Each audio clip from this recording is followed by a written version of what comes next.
Oh, yes, you. Bless you.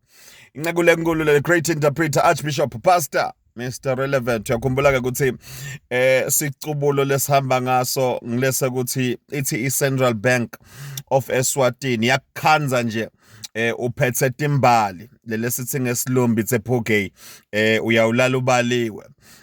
Lengulethako la kule video yesibili le ngiloko ukuthi uma labanengi babona iproblem wena kuzulungelwe tinto letha le solution. Where there is a problem, you should always think of a solution. And where there is a solution, think of bringing a problem.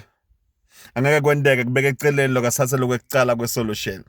Anyways, ubonile ke lo munye umntwana kokuthi njengoba bathi abasathi dzinga timbali njengoba ingceku la uyibona la beyikhalela kutemukela kodwa nyelo seyikhalela ukuthi seyitijekisile. Sibonga kuticabangela lapho ngceku ukuthi utibisele emuva leto timbali ngoba your safety is more important than flowers. Uyabona ke uyangibambe nombolweni ngisikisi kusho ukuthi ukhona Starlad advisile ngoba munye vo Starlad sibonga lokho ukuthi uyi-advise ingceku yenkosi ukuthi ibuyisele timbali.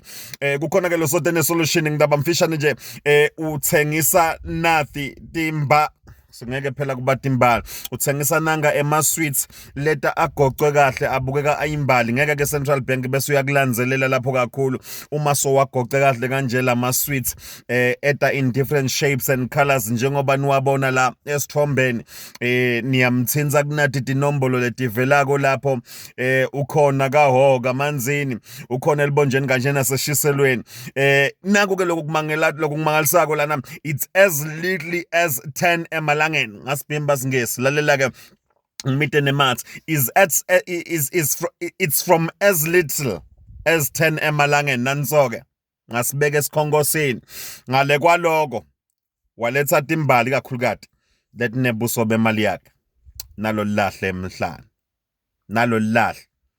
emhlanje bless you more.